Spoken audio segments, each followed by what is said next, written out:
Welcome to Tough Conversations with David Wood, where play meets depth. We help teams and high-performing leaders like you to master your tough conversations so you succeed in your career and in your life. When we avoid tough conversations, we stay small. Teams stay disengaged, conflicted, and ultimately end up quitting. When we lean in and master our tough conversations, they become the defining moments that literally shape our careers, our relationships, and our lives. So let's dive in and master your next tough conversation so you can be the leader that you would follow. Let's play.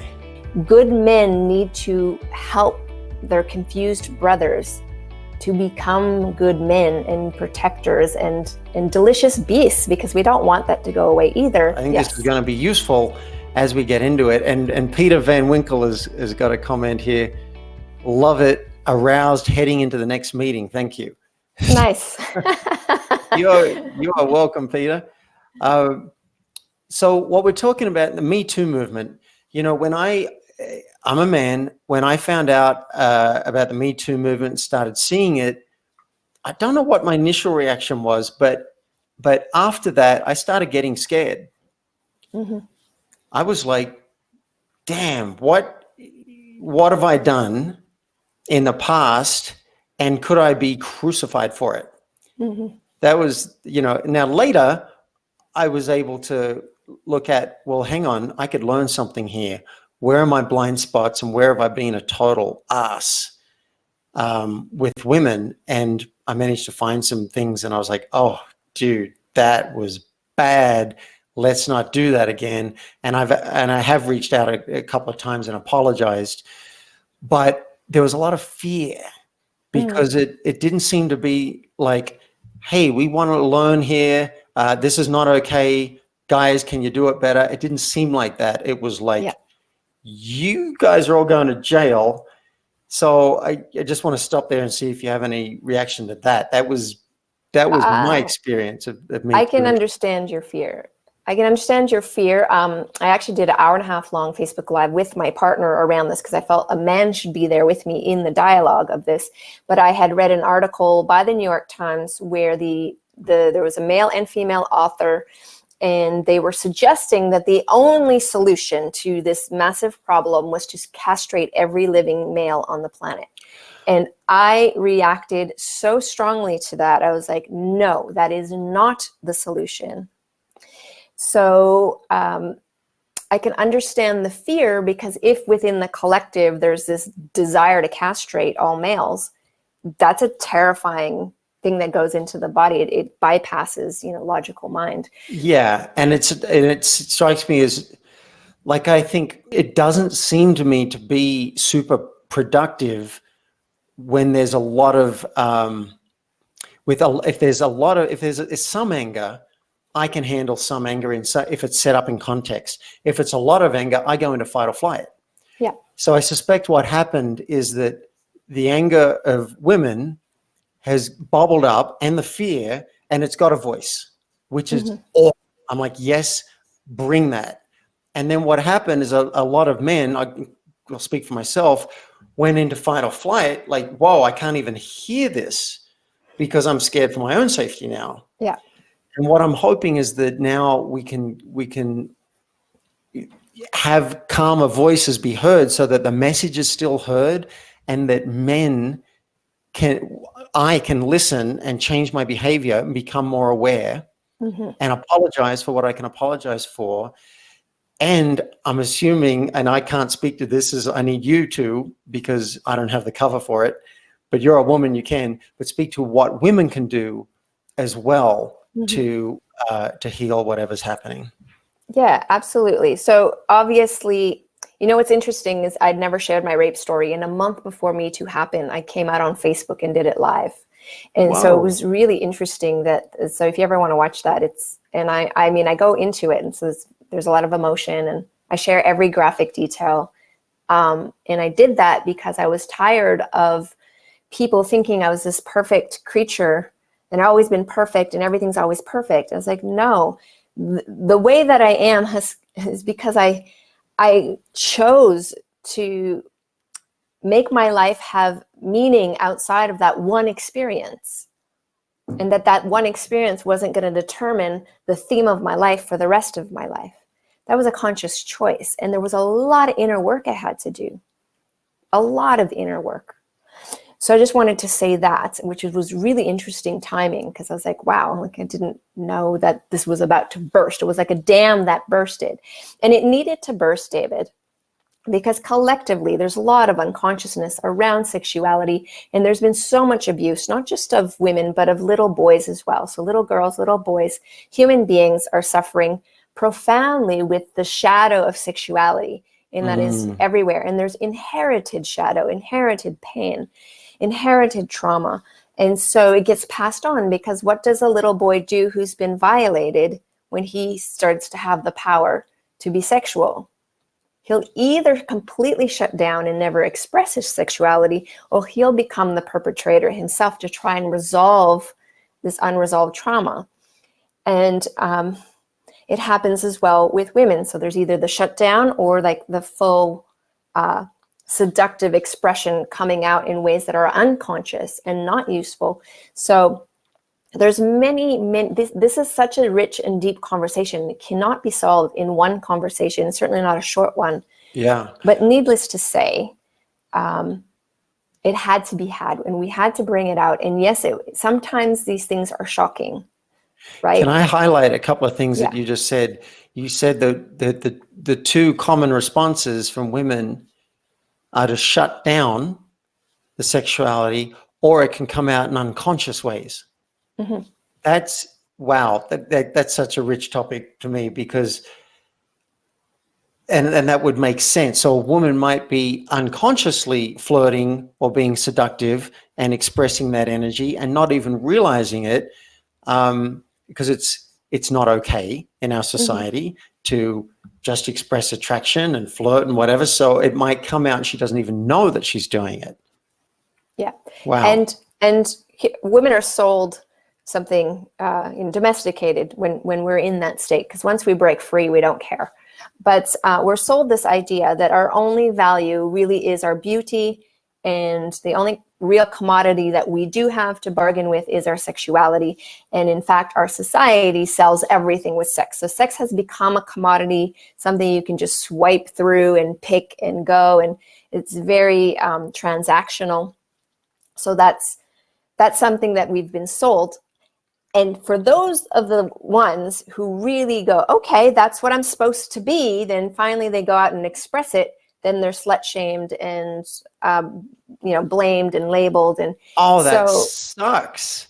it sucks. So it's like, hey, society says you're valued for your sexuality, but if it's overt, we're going to slut shame you. And in some cultures, we're going to cover you up so that you can't titillate us and, influence us. Yeah. Oh. And so as a young woman, you come to realize, well, my power is my sexiness. And so it's used to a lot of advantages. And so the thing that I don't tell people how to live, but what I want us to recognize is that what we're doing and when we're doing it. So I used to dress super sexy and walk down the street, and just fairly regularly. I just do this thing, and I wasn't conscious I was doing it, but I was doing it. And one day I caught on. I'm like, oh, I do that when I feel kind of shitty about myself. I'll wear something super sexy and I'll walk down the street and I get whistled at or I get looked at, and then I feel better, and I'm kind of boosting myself. So I felt horrible about that when I discovered it, and I was shaming myself and criticizing myself. But one day I went, no. The job here is not to shame and criticize. The job is to notice what I'm doing and perhaps to shift the purpose of it. So initially then, if I needed to boost my self-confidence, there's other ways I can do that than manipulating the world around me with my beauty. Okay? Yeah, I feel something in myself relax when you say there's other ways you can do it than manipulate. Yeah. I realize that I think I have a deep resentment of how I've been manipulated. And talking to you, I can understand it. And I've done a bunch of Morehouse courses, and I'm guessing you might have, you've done your own training. I was once talking to a woman, and it was over 2 days at an event, and I finally realized that I felt hooked. She had no intention of having sex with me, it seemed, but she was constantly flirting. It was a way of being. And I felt hooked. It was like when I eat sugar and I feel like I have to have more sugar. I don't like that feeling. Yeah. So that's interesting. I heard from my Morehouse training that women have learned to be covert with their sexuality to try and manipulate and get things done, because if she stands up and says, I want this, now she's a bitch. Or a slut. If she does it with sex, she's a slut. Yes, So exactly. she's kind of screwed, no pun intended. But then you've got men. So the women, I've heard, can resent this. They can resent that they've had to use these different means to try and manipulate. But from my side, I resent when there are hooks and I don't even realize that I'm just being hooked and manipulated. Yeah. And if a woman says, I had a woman, you probably know her, very powerful tantrika, say to me once, she said something, I won't say what it was, but it kind of hooked me. And then she said, I apologize. I know that that's a charged issue for you and it's a turn on area for you, and that might have been a hook, and I apologize. I don't want to do that. Oh my God, the trust I had in this woman who has the power to manipulate me, but consciously chose not to. Yes. Wow.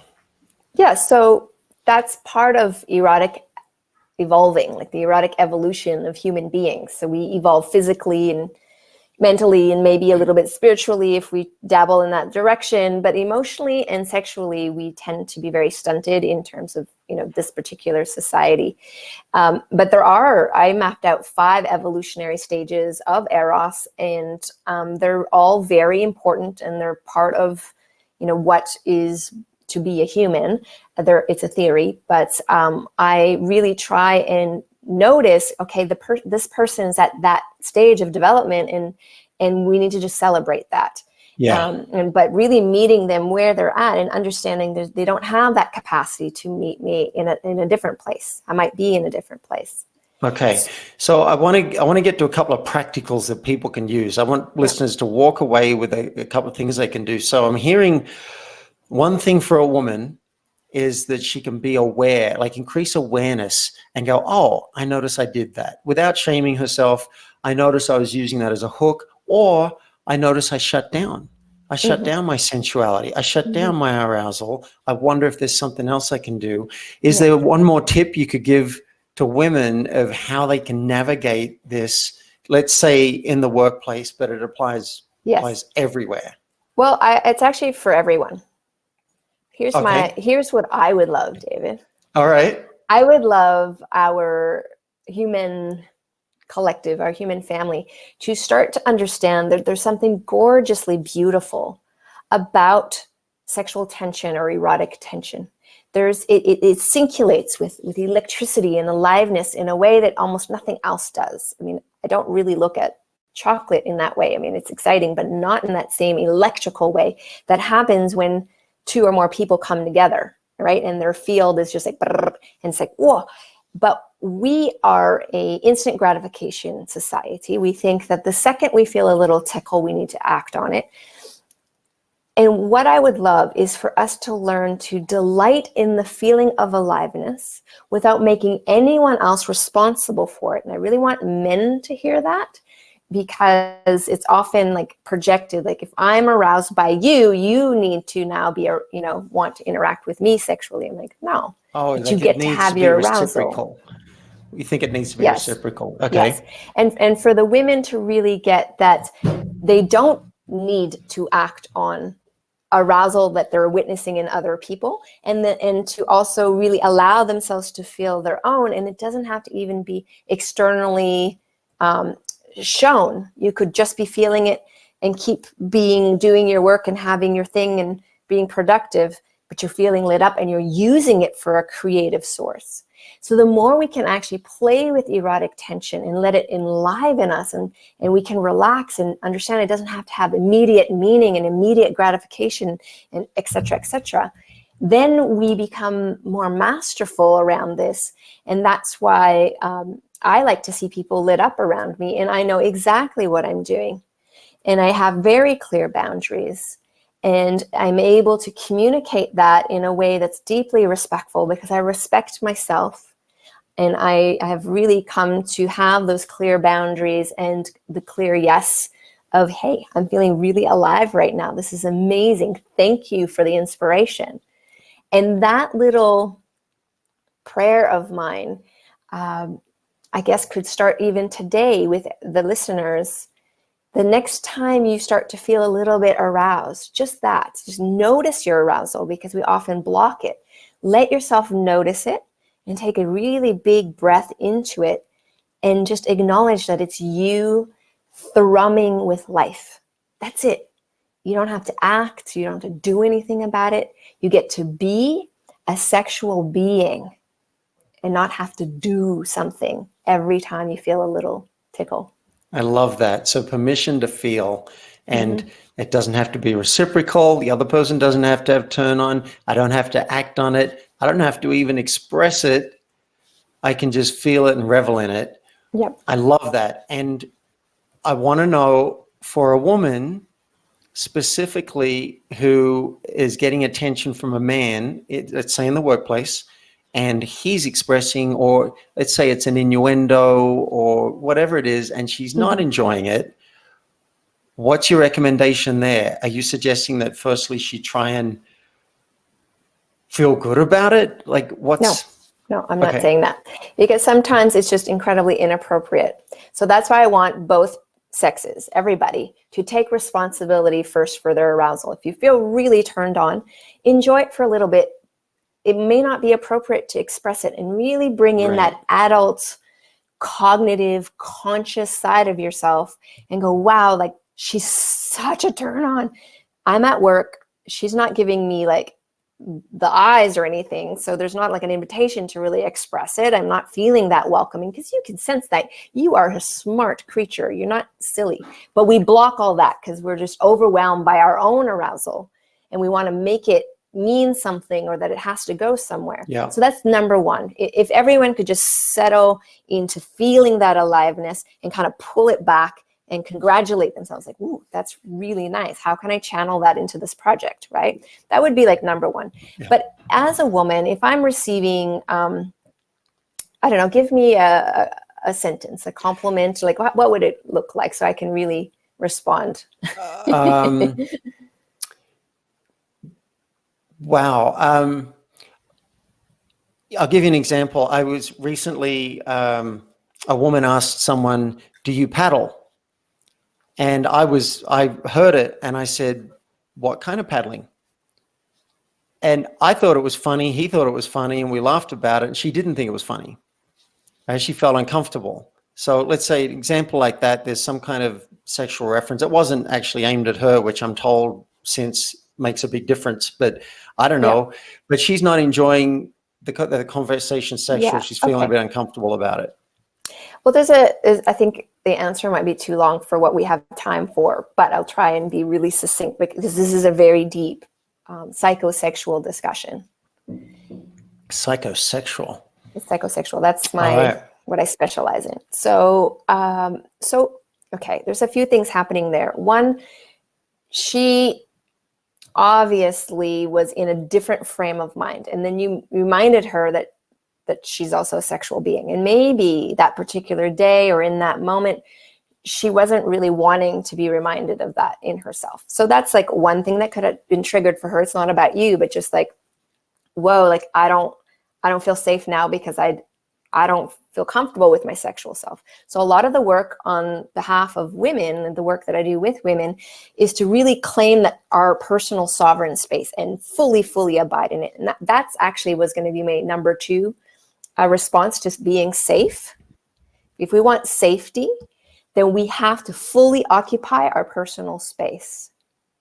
And if we don't, then there's too much room for a lot of other influences to come in, and that's very threatening. If we fully occupy that personal space. So if you were to say, I had two men at a conference once compliment me on my shoes. And I turned to someone else, I said it wasn't the shoes they were looking at, right? but because I understand what's happening, but I also understand it's benign because I own myself, I own my space, I'm comfortable there. I know I don't owe any man anything. I don't have to look at you, I don't have to talk to you, I don't owe you anything. So if I do engage with you, it's because I desire to, right? So what we need to do as individuals is to understand what is it that we would love to get out of a conversation. Back to that question, what would I love to have happen here? Yes. So in that case of that woman, if she had, if she really was occupying her space and she could feel like that didn't land very nice. So you said it to me and it didn't land nice.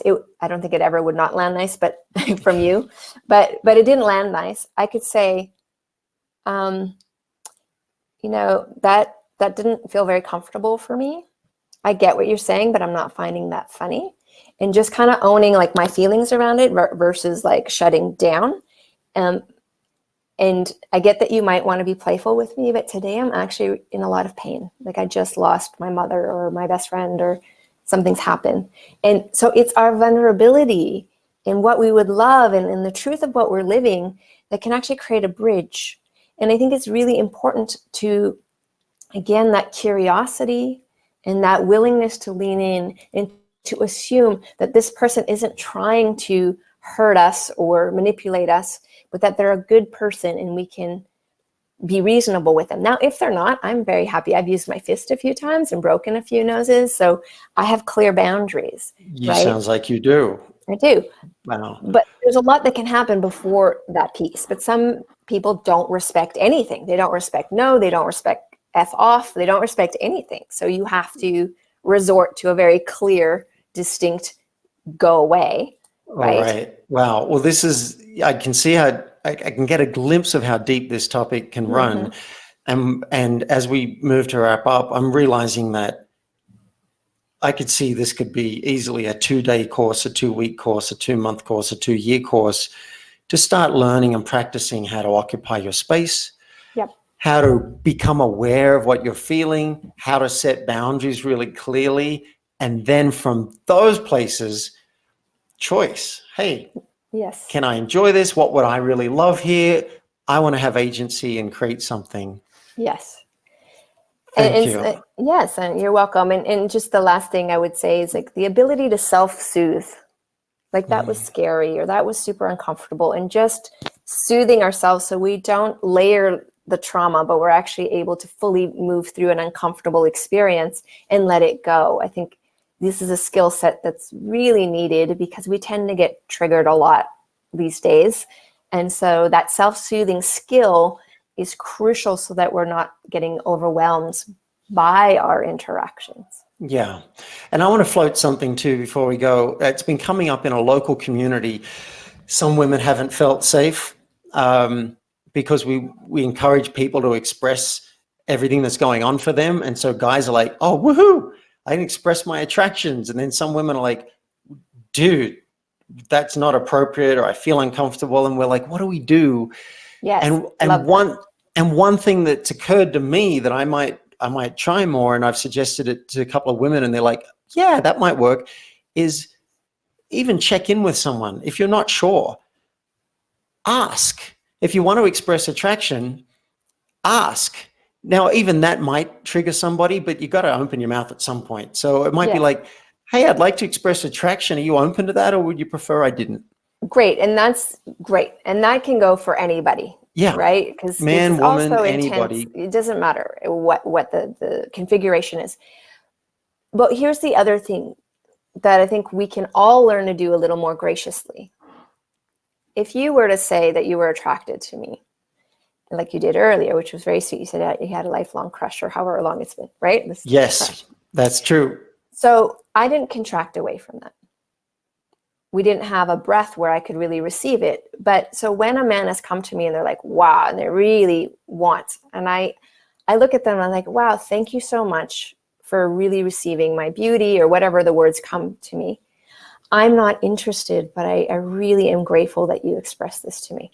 That's beautiful. so that there can be a completion loop. And almost, I'd say 99.9% of the time when I have expressed that, there's a softening in the man, and then his respect and his protectiveness of me gets activated. So now he wants even more to make sure that I'm feeling like safe in his presence. Wow. So it's because we don't complete those receiving cycles that it's also hard. Like if you're giving a compliment or putting your heart out on a line, it's hard, and then it gets just stopped.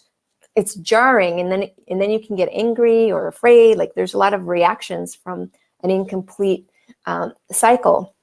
So, and sometimes, that is a skill set. I have obviously a lot of confidence and groundedness, but that took time to build to that place. And I'm very assured, but that also took time to build. So we can all grow in this way. But even just receiving a look, when someone looks at you, like really let it touch you and understand that it doesn't have to have any meaning. It's just receiving beauty. So maybe you first have to start with flowers or something beautiful in nature, and you receive that beauty really fully, and you realize you don't have to pull the flower out or do anything about it. Like Or you just own it. Yeah, or you just leave it. Maybe you might smell it a little, but there's gradients of interaction. Yeah. But that receiving, because I've been in nightclubs and men are like going nuts and they send their wingman over, and I'm just like, look, are you enjoying what this little dance we're having? They're like, yeah, and they're getting really into it. And I said, well, really enjoy it, because this is all you get. And I'm very clear, like, I will dance with you, but that doesn't mean anything else. And I'm establishing that boundary in a very loving and playful way. And if they weren't respecting that, and obviously I move out of this experience, but I'd say majority of the time they're like, whoa, and they really get it. So boundaries. Yeah. Healthy boundaries. Healthy boundaries. And I'm also hearing welcoming and feeling. Yeah. So, wow, what a conversation. Thank you. It was, I think, even juicier than I expected it was going to be. Where can people find out more about you? Yes, so my website, dareyourdesire.com. There's also desirethebook.com. I recommend it because it has those 5 evolutionary stages of Eros in there. And it also teaches you to create a new relationship with desire. And then on YouTube, I did The Naked Truth of Desire as a TEDx. So that could also possibly inspire you. Yeah, definitely go and check that out. All right, Saida, thanks for being on the show. Thank you so much, David. It was beautiful.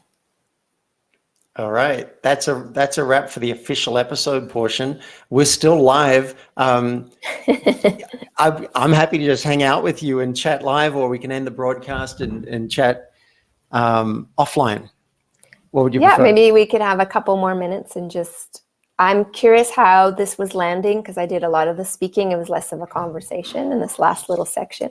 Yeah, I like this. I've never done this and had a candid debrief. Now that I feel kind of off stage, but recorded in that people can witness if they want to hang out with us and chat in the green room afterwards. Yeah. I love that. It was great. I have a different frame than you, because I'm tracking the time and tracking for context, and people do they know what we're talking about and stuff like that. So sometimes I jumped in and I was like, all right, let's tell them what we're talking about, because we kind of got ahead of ourselves a little bit. But I was moved in this. I particularly liked it when you said, I can't imagine that would ever not land nicely from you. That felt, I was like, that's really sweet.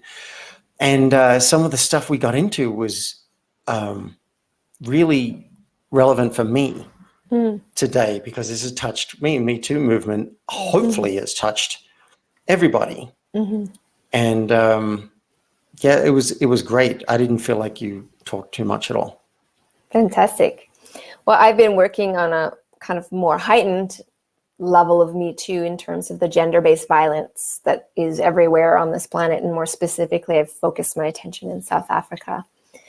And one of the understandings that I have is we have to have a cultural shift on how we do relationship and we do interact with one another. And I have a sense not only do the women need to do their work, but the men also need to be invited to move from predator to protector as an archetype. Because there's many in South Africa, there's a lot of it, and there's a lot of misogyny, and there's a lot of assumptions that, well, she's my wife or my girlfriend, I can do whatever I want, kind of thing. Yeah. There's been some cultures where it's not rape if you're married. Right? Exactly. And even here in the USA, it's only fairly recent where they passed a law that it wasn't considered rape. Right. I think it was in the 1970s. It's not that long ago. Oh, wow. So we've still got a lot of work to do. We got a lot of work to do. So, but imagine that invitation, like feel the beast, feel the part that wants to hunt and be the predator, and allow that to actually transform through your awareness into protector. And what I always say is, if you take something without it being generously given, you're the beggar. It's an empty bowl. You're getting nothing. You get nothing. Raping a woman gives you nothing. But protecting her and allow her to flourish and blossom and trust you and open, you will be given the Garden of Eden. And if we could just collectively start to understand that, even as a consideration, it could be incredible with the shift that happens, because I can be very free because I have healthy men around me. Yeah. And they would all give their lives for me. They protect me fiercely. But they're also healthy that way because I don't reject their masculinity. I celebrate it. And so there's a cultivation that's happening where right. It occurs to me, if you can bottle that, then you could sell that to a lot of women in corporate America and everywhere, because how wonderful to cultivate in a healthy way. You're redirecting the energy, right? Yeah. I'm a guy. You're doing yes and. Yeah. But see, I've got this energy and I'm a guy, and if I'm excluded from the feminine, and now I'm getting in touch with just a little bit of pain from my youth, because I just wanted the feminine and I felt rejected all the time. I had no idea how to speak to them, speak to women. But if I'm excluded, I can see how that energy would go over into predator. I'll watch porn. I'll just try and do whatever I can. I don't feel with women. It's an againstness. So I'm now using women. I imagine, I think twice in my life I've used a prostitute, and it wasn't a very fulfilling experience at all. So there's that predator energy, and what you're offering is a way that energy can be directed, and that I can be included in the feminine and welcomed by the feminine. And now, I can see that I would lay down my life. I've many times been in the protector role, literally in a sex club, being like almost a bodyguard or a bouncer for a mutual friend. Yes. I would do anything to make sure that she was safe, because I was given that role. And when you're in that role and you're witnessing things, and you can go to your brothers and say, hey, brother, this is not the way.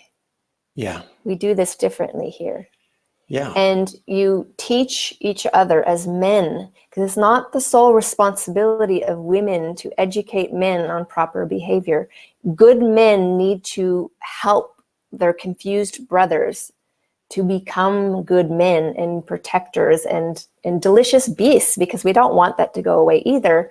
But there's a place for that quality of energy. So I'm always inviting the good men to, why are you silent? Interfere, help, support.